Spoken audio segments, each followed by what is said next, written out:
You are now watching Mock Green Podcast. Okay, let's go.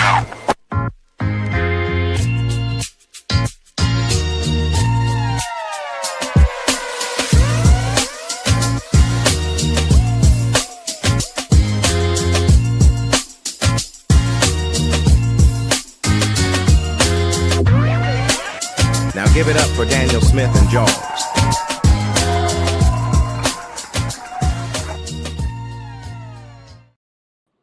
What is going on? Mock Green in the house, formerly Jets Guru. We are piecing it together. I am in Florida now. Yes, sir. In Florida. JR is not in Florida.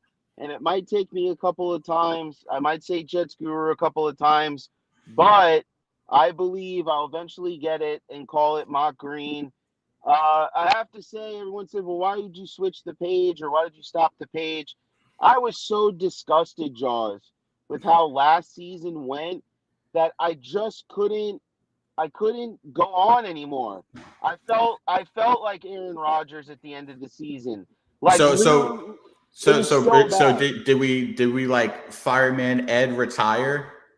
Yeah, what happened? So what happened is as everybody know, we had the Jets Guru page. It was running smooth. Someone hacked the page, and it caused so much disruption. Like we couldn't just get eyeballs on the show anymore. We couldn't have access to the full page. Then the Jets just completely fall apart as an organization. You got the owner that's taking Madden ratings, and he's now moving them to player development. Kids are in the locker room. He doesn't know what he's doing. He's firing his head coach before his offensive coordinator. It's an absolute mess. The season turns to crap, and I just was done. When I heard all those headlines come out, and they were mostly confirmed, a lot of them, I was like, I canceled my season tickets. I was moving anyways, but I canceled them. Right. I just didn't want anything to do with the Jets for a while. I needed to step away and just get my bearings together, and I wanted to see what Woody was going to do. Was he going to make the right head coach move? What were they going to do with the quarterback position? We've got talks about that later in the show. But I wanted to see what they were going to do with the coach. And when I saw that they hired one of their own, Aaron Glenn, which I think as a collective, I think everybody is kind of, because that. And I mean, he pretty much said it during all the interviews and stuff like that. It's like, listen, like this is home to me. This was the family that I came up with. Obviously, him being under Dan Campbell for all those years and stuff like that. You see just the positivity that Dan Campbell instills, and like honestly, for me, I'd run through a brick wall for that man. But also, it's all the lessons and stuff that. From former players. And that's the best thing. I think former players as head coaches are probably the best. Like, listen, you can grow up into like the Shanahans, you know what I mean? Like they grew up, through coaching and stuff like that. But who really knows the Shanahans as players? You know what I mean? Right. Like if you look at Aaron Glenn, as Jets fans, we remember him as an amazing defensive back. Obviously him being with Dan Campbell all those years, now coming back home, you know what I mean? And at this point, I think all of us are just as excited where it's like, but also we were excited when Rob Saleh came, you know what I mean? Or Saleh.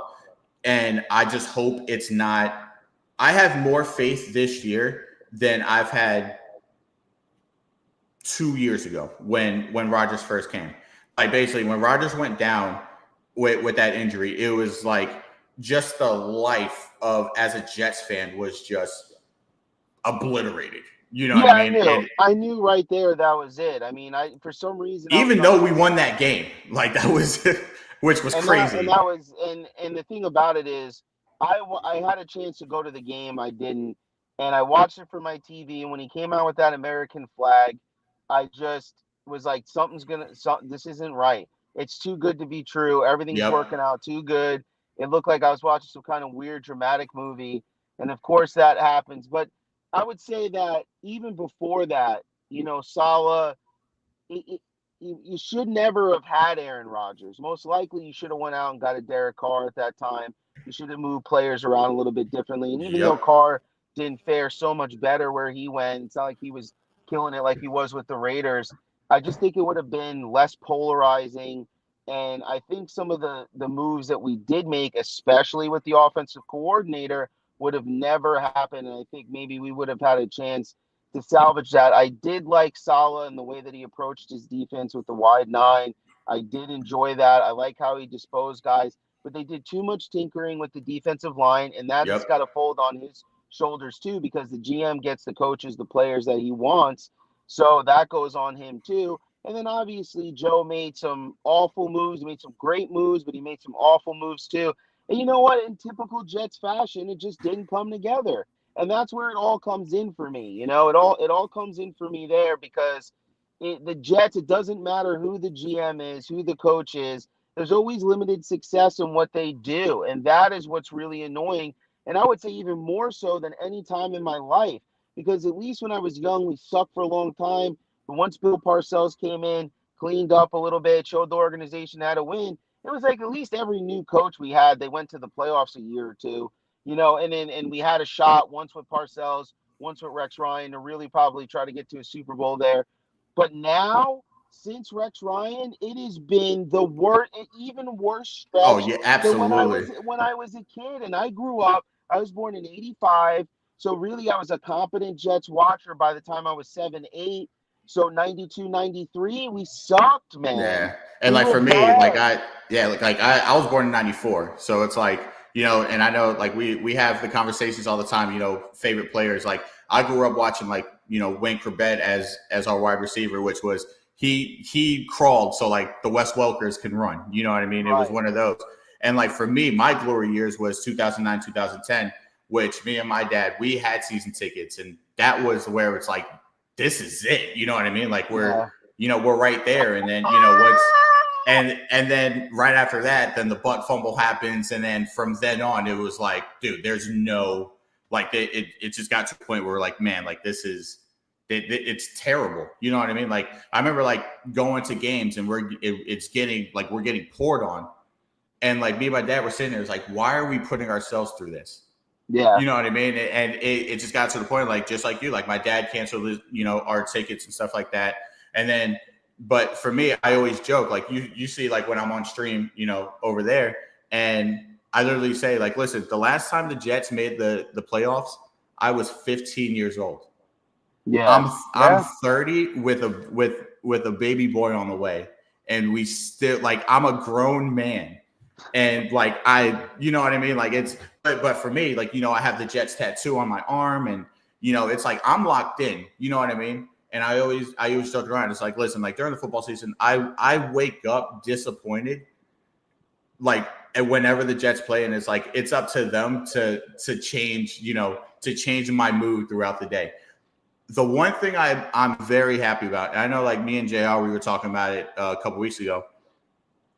At least like if we're gonna lose, you know what I mean? Like obviously, positivity and stuff like that. But if we're gonna be like how we were last year and the year before, at least we don't have to wait the 8:30 games, the Sunday night football, the Monday, you know what I mean? Yeah, At sure. least we could watch the games at 1:30, be disappointed, and then be upset going into Sunday night football. Like when it comes to that. The Jets have never lived up to primetime expectations, right? For me, where you walked in there confident since Vinny and the Jets. Yeah. That team, 12 wins, was so good. That was probably my favorite Jets team, besides Rex Ryan days. But that kind of showed me what winning football in a Jets uniform could be like. And they were good Mm-hmm. offensively and defensively, and they ran the ball with Curtis Martin. And you were confident in watching them play. Other than that, you just never feel confident with the Jets going into a primetime game, because they're hardly ever good. And Yeah. that is the thing for me as a Jets fan, is there's no more gimmies from me. I said it last year, but even more this year. I am not giving this team any credit until they actually get something done. You're in a New York market, Yep. and you have the record for the longest playoff drought in sports, in American sports. That's horrible. Yeah. That's awful, dude. That sounds so bad. Like, that's like you're entering back into, you are. in the realm that you were when I was a kid in the early 90s. You've actually somehow surpassed that somehow, which I don't know is even possible, but you have. And you're in a modern day. Anywhere you go across the country, people talk about football. They'll say, hey, what's your favorite football team? And if I say it's the New York Jets, always like, I'm so sorry. It's like, Yeah. or why? Like, it's either Yep. one of those faces, like, I'm sorry or why. And the Jets have to start putting their foot down, just like Steve Cohen did when he bought the New York Mets. And yes, the Mets are having their own struggles, but they're going after it, boy. Yeah. And they're making moves, and they're trying to do the dang thing, and they're doing it the right way. And they've already been to the playoffs, and they almost made the World Series last year, mind you. Yeah, So, very true. So I mean, they're already on a track at least. The Jets are so far off course. It's like you need. I was hoping that maybe the league would step in, like they did with the Giants, which they should have done with the Jets even further back ago. But dude, you have a New York market, and you have an owner that's completely incompetent in learning how to build executives that know how to run teams, and then he mix matches guys and puts guys together that shouldn't be together, that may have had success individually somewhere else. It's a mess, this franchise. Well, no, like, and you also got to think, like, they hired that company to interview like coaches and managers, and it was like, why once again, why are you going outside of the office? Pretty much, you're going outside of the office. You hire a talent team, bro. You should see the talent. Like, first of all, I think one of the worst hires in NFL history was Adam Gase. Oh, well, yeah.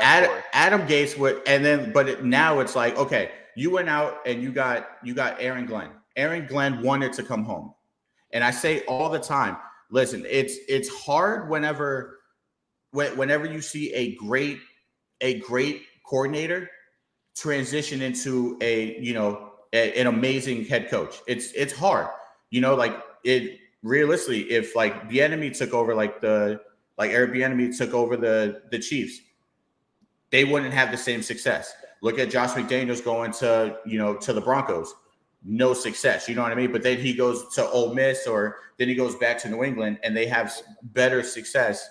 You know what I mean? And it's like Steve Spagnuolo with going being a head coach, terrible. Now he's back with the Chiefs, and they were in Super Bowls. You know what I mean? So it's hard to put a lot of confidence. And obviously, we want to believe in Aaron Glenn and stuff like that. But it's very hard to put your total faith in a first-year coach. Not even like first year for the team, but it's literally first year as a head coach anywhere. Which is the Jets' recipe, is to do these types of things. And that is why I said I can't give them anything. And then, everything's been taken from a fan at this point. Even my social media page was taken from me following this team, right? So, like you see, from Jets Guru to Mach Green, welcome to episode 1 of Mach Green. This is Jaws, our new co-host, jumping in. JR is behind the scene. He's still doing it, kicking out good graphics. Look at this stuff that he's put together for us. I couldn't do any of this. So we look nice and clean to start the season. Now, do me a favor, JR, if you haven't already, because it's episode 1. We'll give him a little behind the scenes. Let me know if you could post on the Facebook page if we're live with this on our Facebook page. If not, somebody share it to our Mach Green post, because if I get off of this, it's going to log me off. So we're working out the kinks still. We're trying to figure it out for a smooth transition. We're going to have a new intro soon. I'm not going to look like Zordon, a floating head here in the car. You don't even know if I'm real. I could be AI right now in certain positions. Like right here, dude. I didn't even know if I'm real right now. I'm just AI. So, but we're gonna get it together and put it together for a nice clean look like we used to do on the Guru Show. But it's time to move on. So let's move on past that into our first topic. And this is something. There's a lot of talk, and I go back and forth with the guy that Jaws knows. And I'm not a huge fan of the Justin Fields move. I really wasn't a huge fan. I understood the reasoning. It's like, okay, well, we got a young coach. We got 2 young guys on the outside on the offensive line. we got a host of good backs and not a host of good wide receivers. Let's run the ball. Let's get a guy who could do a bootleg. Let's get a guy that could get us some short yardage stuff. Some RPOs possibly. Yeah, put yourself in a better scenario. Instead of always starting from 3rd and 7 or 3rd and 8 or 3rd and 6, maybe you have more 3rd and 3s where it's manageable. Because now, as an offensive coordinator, you could call a boot, you could call a designed run play, you can hand it to one of the backs, you can do play action. Like, it just gives you more options when you can get under or around 3rd and 5 or so. And the Jets have to continually get there, and they figured they're just going to pound the rock. Get that. Go Pats.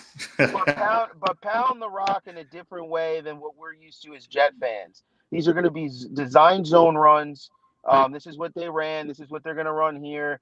And it's not going to be a pound you type of thing. They're going to go through their backs. They're going to use their talent. That's one thing that Aaron Glenn saw when he's with Detroit. They used the guys on the roster. They didn't waste people. Everyone had their little roles. And that's what I like. You got to play smart offensive football. You got to have subs in and out. You got to show people different looks, different speeds, different ways to run routes at different points in the game.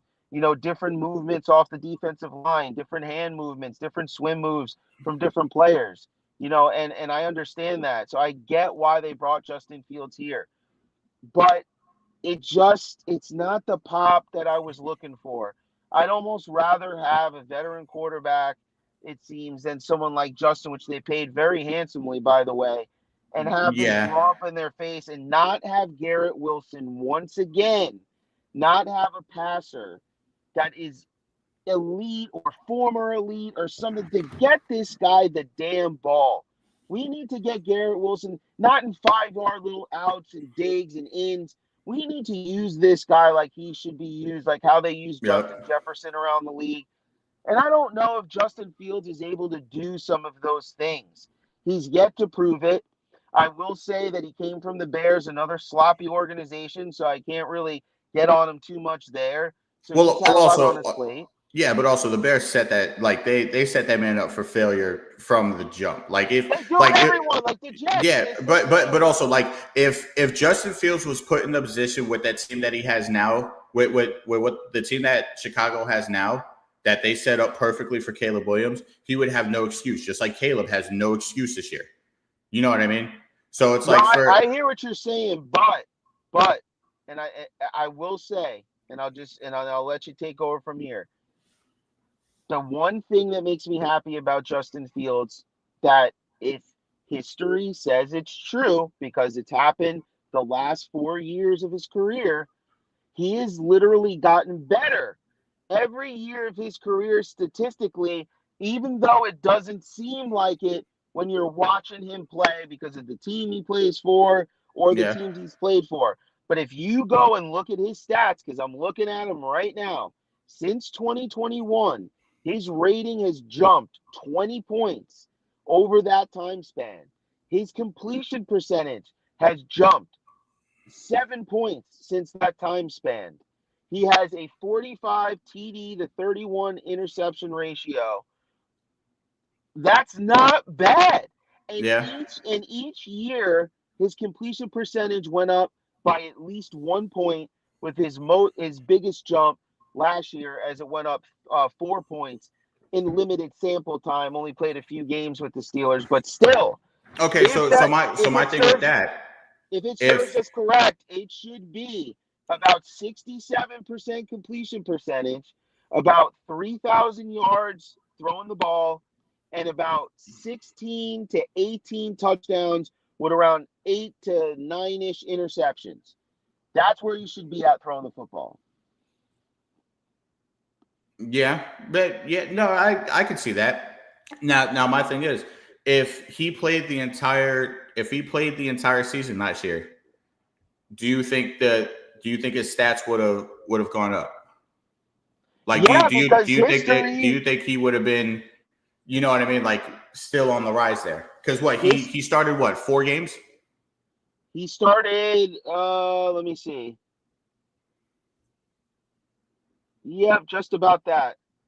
And so when you look at it, 65%, you figure stretched out over the course of a season, he went up by a point or a point and a half each season. he still would have been around 63-ish percentage completion percentage. He has a 2-to-1 ratio the last 2 seasons. So maybe he has 15 touchdowns, 6 interceptions, right around there. If he played a full season with the Steelers when they had him, when they put him in, they installed him number 1. Maybe he gets around there. So, I mean, with the addition of running the football, that's the only thing that gives you some hope, is that in each year with 2 different franchises, he has played better each year. But he hasn't looked so great in preseason. He's had some really weak moments in camp. Oh, I mean, what do you think?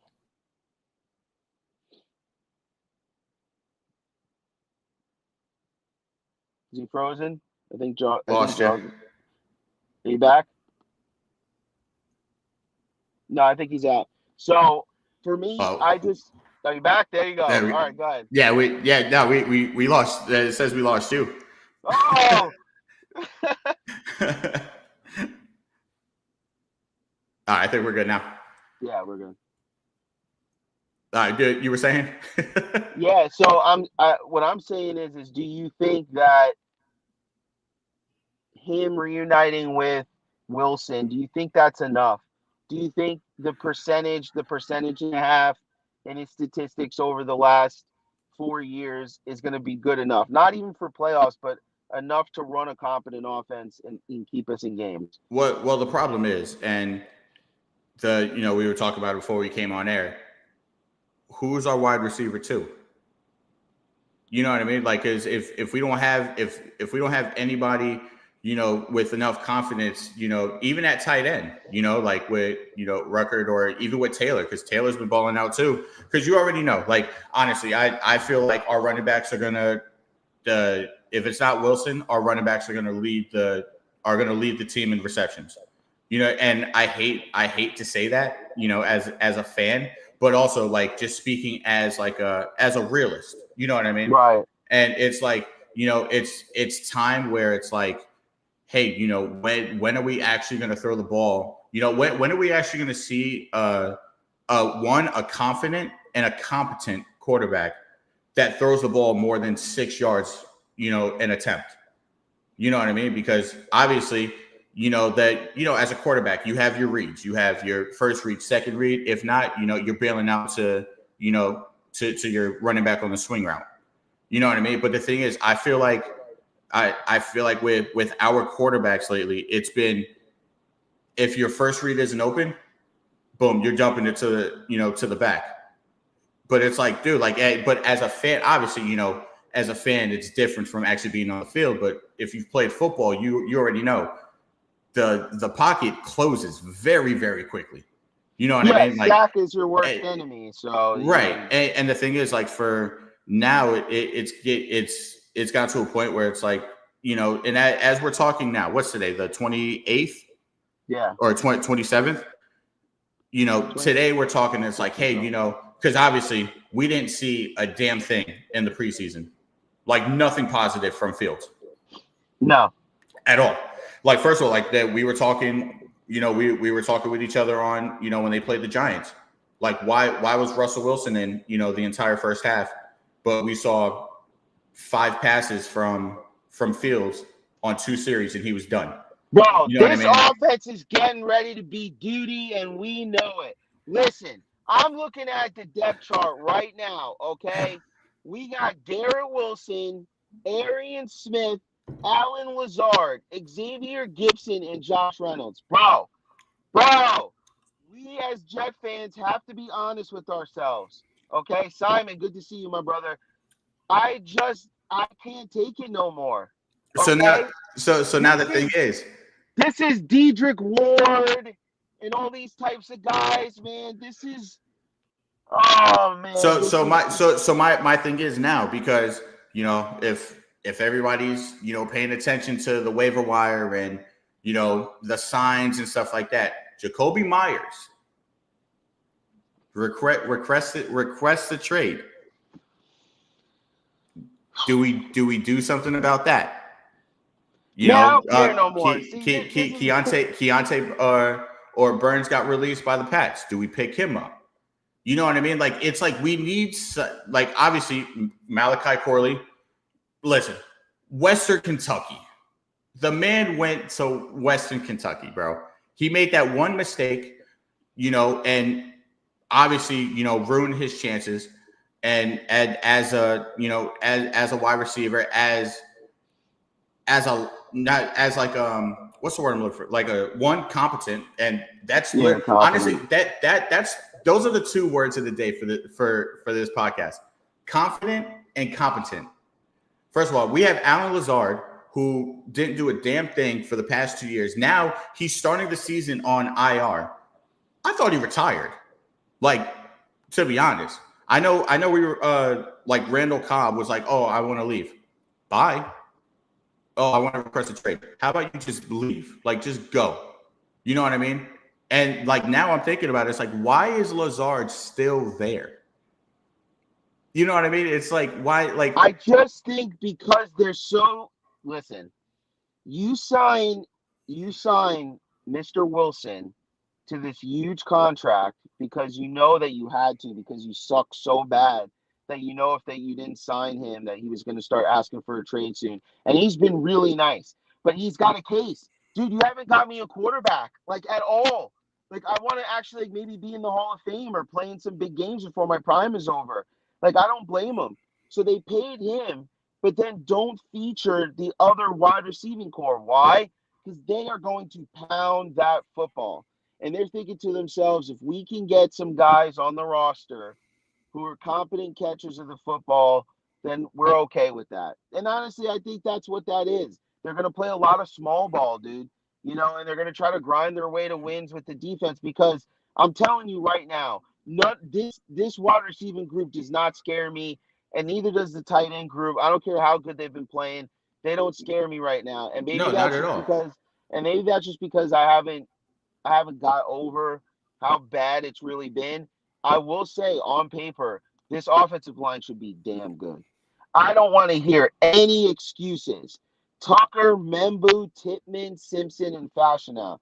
I don't want to hear anything, any excuses for this offensive line. It is time. Joe's fired. He spent his whole time there trying to build this offensive line, bro. And if this offensive line shines, he should get the credit if it shines. Because this man at least tried every single season to bring guys in who the previous year were good players. And somehow they get to the Jets and they suck. Yeah. And then they leave the Jets and then they get good again. It's just mind-boggling. It is mind-boggling. So when I see this roster, can anyone confirm if this is going live on our page, Mach Green? But it is just driving me insane. But the offensive line should be good. We know the running back room is good. Yeah, it's live. And it's ready. It's primed for that running style. Like I said, they're going to be doing a lot of zone runs. They're going to pound the football. They're going to do bootlegs with Justin Fields. They're going to try to grind it out. And I'm all right. I'm all right with it. But I don't want to hear this whole the Jets could be the surprise team. No. Show me. Yeah, no, I don't want to hear 14 years. I don't want to hear. I don't want to hear none of that, dude. There's no shot. Here, matter of fact, let me. It is absolutely crazy. Every time I look at this roster, it sucks the life out of me. Now, defensively, we got some guys that are going to be put to the test. All right, they're going to be put to the test. You got Will McDonald. Okay, a year in a new system now. How is he going to perform? I think Aaron Glenn thinks he can unlock this guy, right? So I think he thinks he can unlock him. You've got Quinnen Williams, obviously what he can do, and the one guy that I think we lost you again. Oh, we're out. Obviously what he can do, and the one guy that I think we lost you again. All right. Myself. Am I back? Can y'all hear me? Yeah. Yeah, Jaws, it's actually you. Daniel's good. Is it really? Yeah, Daniel. Yeah. Don't accuse me, dog. I'm It was. I don't know how. You keep freezing. Daniel keeps live. going. Talk about my internet again, dog. Talk about it. Real live. I got 4 full bars on the internet in the car. You know how we do it out here in Florida. I'm about to tell the fiance downstairs to get off the internet. It's like turn everything off. Let them know. Say I'm blaming people. I'm putting shots out there. They're missing. Hand up on me. So That's like on me. I was saying, the defensive line, I'm okay with the defensive line. And one of the topics that we wanted to talk about was Phillips. And yes, he is a very good addition to this defensive line, but it scared me a little bit. Again, because you made 2 defensive line moves. Like, why? Because you felt you didn't have enough. And you felt like it took that long to find out that you didn't have enough on that line. It took you that long as a defensive guy to know that these guys weren't enough. Like, this is what I'm telling you, this roster's scaring me a little bit. All right? So now Phillips is going to be there. He's a little bit, he's not the same player that he used to be. But what I like about – But also he brings that veteran presence. Sure. Yeah, okay. And Aaron Rodgers. Yeah, exactly. No. First of all, we all knew what we were getting when Rodgers came. We knew. Listen, the only thing he was going to do was quarterback. No. But listen, we all knew that he was gonna come to the team and just play football. There was no coming in, winning attitude, this and that, because I mean. Realistically, he was a cancer in the locker room. That's really what but the thing is, everybody was like, "Oh, he's great," blah blah blah. And it's like, I don't know, dude. Like the to whole me, franchise is a locker room cancer. Let's be honest here.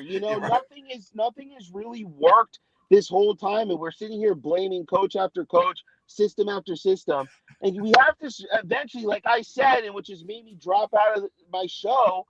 Was that it comes down to the owner, and now I think he's done the right thing here. But again, it's a brand new coach who somehow didn't know that he didn't have a defensive line a week before the season, lucks out, gets a guy like Phillips, who's a very good compliment next to Quinnen.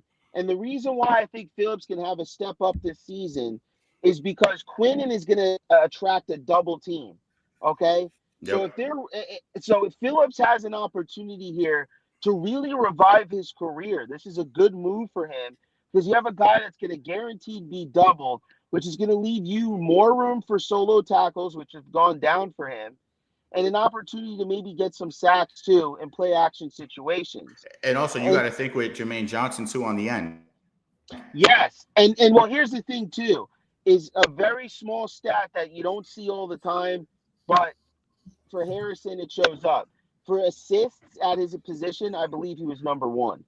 So what that's telling me is that he can work with other guys alongside him and complement their game, but that means he's also cleaning up. So with a guy like Quinn in there, I feel like Harrison can really clean up, stuff that line. He's more of a run stuffer. That's what we needed. We just spoke about that. Are the Jets going to be able to stop the run? Because I could deal with Tom Brady carving me up all day of the week, and it's frustrating, and I hated it.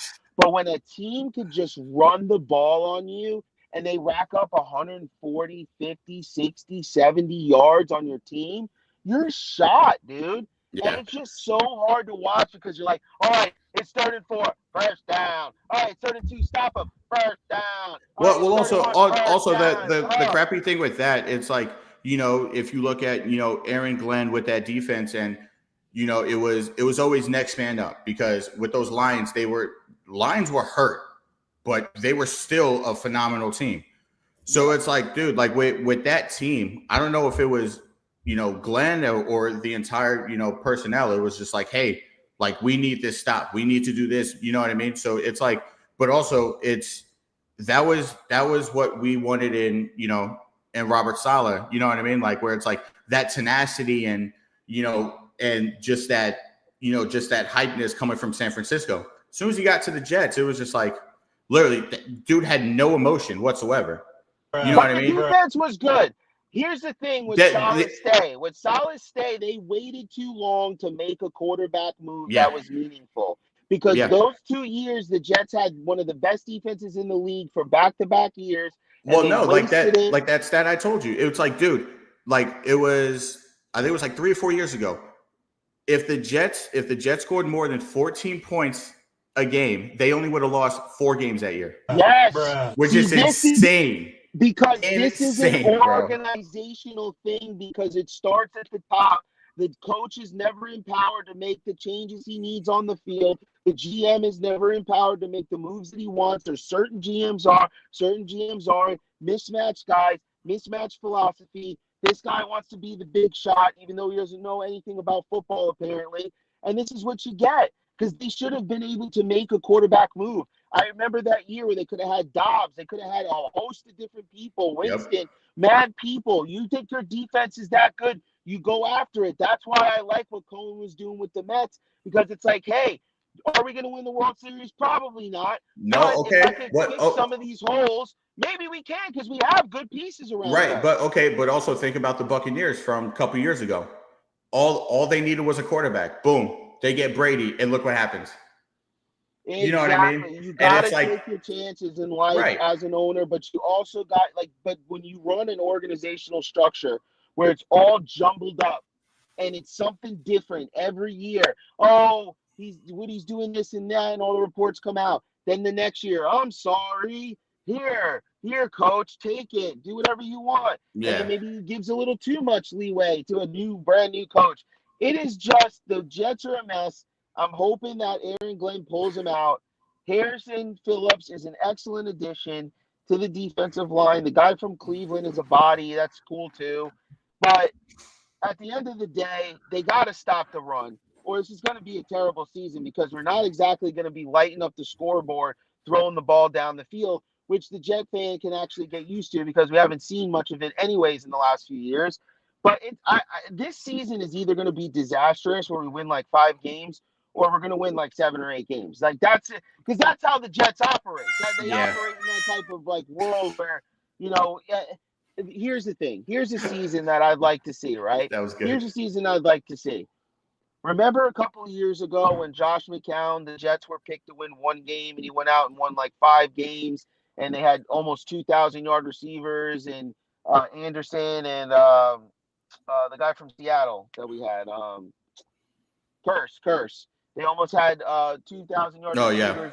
We didn't think the Jets were. It was so fun that season. They only won like 5 games or something, but they seemed like they were in every game, because McCown was throwing them back into games when they couldn't get the running game going. The defense was spotty. And if we could just get games that are competitive, and we win 5 to 7 games, but Fields actually has a good season, then I'm okay with that, because So my question is, we win 5 to 7 games, right? Fields has a good outing, like, mediocre season. Who's to blame then? Whoever wanted to bring him in, but whether that's the but why? But why do we blame them? If Fields is producing, right? Let's say, just like you were saying before, you said Fields is producing? No, I'm saying, but just like you're saying, yeah, if he's producing, right? Because just like you said, if Fields has a good outing, we only win 5 to 7 games. Who are we blaming now? Because as Jets fans, right? But you also got to think, as Jets fans, right? Mm-hmm. Someone has to take the blame. We have to blame somebody, right? First year coach. That's what it happens. It happens every year. First year coach, and unless Justin Fields if he has another jump up statistically, it's not like a couple hundred yards better, but if he could stay around 65% completion percentage, he has 3,000 yards, he has a 2-to-1 or close to 2-to-1 turnover ratio, even if it's like 18-10 or 19-12. So Simon on YouTube said 3,600 yards, 18 touchdowns, 12 interceptions, 680 yards, 6 touchdowns rushing.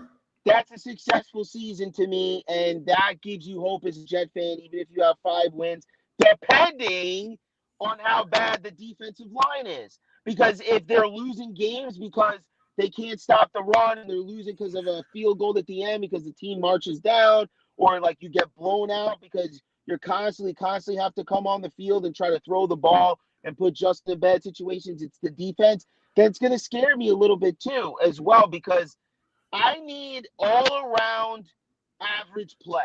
Okay, so who are you more concerned about? Are you more concerned about the defensive line or the secondary? Because to me, I'm more worried about the secondary. Secondary, because I'm 100% worried about the secondary, dude. What is Gardner? What we saw last year, was that more of a revelation, or is that just a frustration in an injury season where he took a step back? He was a little banged up. The team was banged up. He was emotionally probably a little banged up. That was supposed to be a big year for them. I think it got to a point because everybody always complains, oh, they're holding, like he's always holding this and that. It's like, listen, as a defensive back, everybody holds. Everybody holds on plays. It's literally just, you just got to be sneaky with it. And obviously, first year Sauce was sneaky with it. But now I feel like they're, a lot of, like the, refs are catching on. And it's like, okay, we need to make sure we watch him. You know what I mean? And also, I mean, he was pulling a lot. I mean, again, right. But, and also he needs to learn how to tackle, or his shoulders are going to be in his knees. It's a big year for him. I'm not. Well, it has to be. He just got. I mean, they just gave him the bank. I know. I don't know. I'm not thrilled about Brandon Stevens' move. I'm not thrilled about him being our number 2. Stiggers is 3. I'm okay with that. Whatever. I mean, listen. All right, it's show number 1. We got to get through it, but it's not impressive. It's not. This roster is not impressive. Who's the guy on the defensive line? The Tufele, Tuffley. However you say it. I actually like watching him play. Michael Clemens, he was mediocre, bro, and he's a loose cannon, man. He's got a huge opportunity. He's got a huge opportunity, so good for him. But he was mediocre, and you got Phillips, you got Williams, and then you got McDonald, and then you have. It's just not. I don't know, man. It's going to be a very interesting year, and just like I said at the beginning, on Sundays I wake up disappointed and just hoping that the Jets will change my mind. The things that I disliked last year was the Jets going into the fourth quarter with a lead. That was probably because there were so many times it's like, oh, we're up by 6. Well, we're gonna find a way to lose this game. Yeah, that's really what it is. And it would get to a point where it's like, you know what, I'm just gonna turn the TV off, wait for the last 2 minutes, and see what happens. For instance, just like the Rams game. You know what I mean? Like that game should have been an easy win. You know what I mean? And we just didn't know how to finish. That's literally what it was. And then, but then you see like the sparks, like when we played Houston. With the catch from Garrett, and our defense was phenomenal. And then we go out the next week. You know what I mean? And then it's just like, oh, well, it's the same Jets. You know what I mean? It's like, oh, and the week before it gets to Texas, it's like, who was that team? And then the next week after, it's like, oh, there they are. Like this is the team that I've been watching the past 15 years. Well, we're going to have to see about this second team because they're going to play a lot.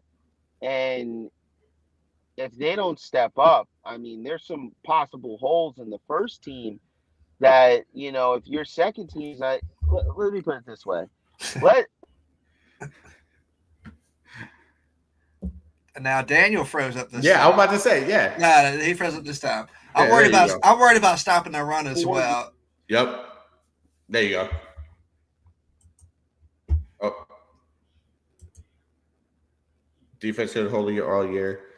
Should have faith. Oh yeah, Simon, I 100% agree with you. Hey, Dan, Daniels, we can't hear you. I have no snare in my headphones. No. Nope. Still nothing. I have no idea what you're saying, bro. Yeah, we can't hear you. Yeah. This is the first show of the year. Hopefully this ain't how the Jets season goes. But and that's literally what it's going to be. That's. But to talk. Nope. Nothing. Oh, the White Daniels here. Hey.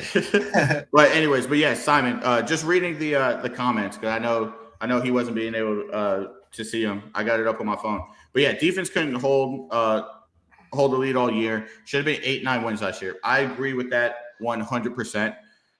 The unfortunate thing about it, man, it was just we had no second team. You know, as soon as Quentin Williams got off the field, you know, dude is gassed. Dude's completely gassed. And then it gets to a point where it's like, okay, like what exact, like, you know, who else is going to step up, you know, on 3rd and 2, 3rd and 4, you know, and then boom, they're running it right up the gut. And it didn't matter what team, you know, so it just got to a point. It was just very, listen, because it's funny because like Daniel's literally just over here. He's like, you know, this season is, look going to be terrible. Listen. Look at the roster, man. Right. Okay. Right. But Daniel, just like how I am on stream, I'm all about positivity, bro. We gotta have positivity. Me and Dave's been doing this for 10 years. No, and that's the thing. Listen, we got new show, new host. Listen, I'm same results. Yeah, exactly. Listen, it's same poop, different toilet. That's literally all it is, bro. Listen, and there's somebody I know right now that's typing that's going like, "Oh, come on, man. Oh, well, then you can't root for them when they're winning later in the." You shut your mouth. I don't want to hear nothing about telling me some. No, I love the memes when it's like I love the memes where it's like it's like if you weren't here for us 3 and 14, don't be with us when we're 5 and 12. I'm literally sitting in my car, almost 9 o'clock at night. I still haven't showered or eaten dinner, and I'm here doing a Jet show in my car without no AC on right now. Don't tell me I'm not a Jets fan. I'm just tired of people gassing this team up and they don't do nothing. And how can I be honest? How can I bring integrity to my show? Constantly talking about the positives when you got to show me something because you wasted so many quarterbacks. I go back years doing this show with Kevin and Krista and everybody, and every single quarterback sucked. So until the Jets show me something, this roster is 5 to 7 wins, and it's just for me. The headlines in preseason and camp have just been mediocre. It's been mediocre, and you got some guys who made the headlines who got cut, and everyone's sitting there going, "Why did he get cut? Why did he get cut?" Listen, I'm trusting the process. It's year one. With a new coach, a new system offensively and defensively, new GM, everything's new. I don't expect it to be 100% smooth, but can you stop the run just a little bit and not be the bottom half of the league, be in the middle if that's okay, and be able to throw the ball a little bit so we can actually see Garrett Wilson in his prime and not have SNY documentary features on what could have been with Garrett Wilson 10 years from now when he just misses the Hall of Fame because he didn't have a couple of key big seasons in his prime that would have pushed him over. That's what I'm not looking to see. So could we activate this man properly, get him some shine, so maybe I can actually go, I don't know, to Canton one day, go to an induction and be like, wow, it's really cool, wasting all my money and time on a franchise all my life. So I could just see someone else get in the Hall of Fame. Not my mom, not my dad, not me. It's me spending thousands of dollars to go to these events so I can try to get something out of it. Jet fans need something out of it now. We're tired of the losing and the weird headlines when I thought we were finally getting back to a respectable organization. And it's just the last few years have been some of the worst like that there have been in my lifetime. And the Jets need to step up. But listen, guys, we are 50 minutes in. I don't even know if we got to all our topics yet, but we do have to cut. We do have to cut it short, anyways. We're almost at an hour. As you can see, once we get back into the Jets, it brings up a lot of emotions, so we can talk like a therapy session. Yeah. But thank Jaws for coming in. He's our mainstay now. JR is back. Yes, sir. Please share the show.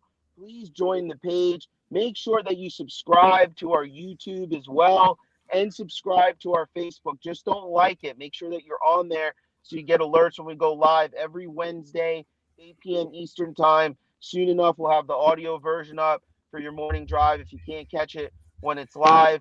And we also have our Instagram page as well. So thank you guys for tuning in so much. Appreciate all the help. It's good to be back. We'll see you next Wednesday. Take care, guys.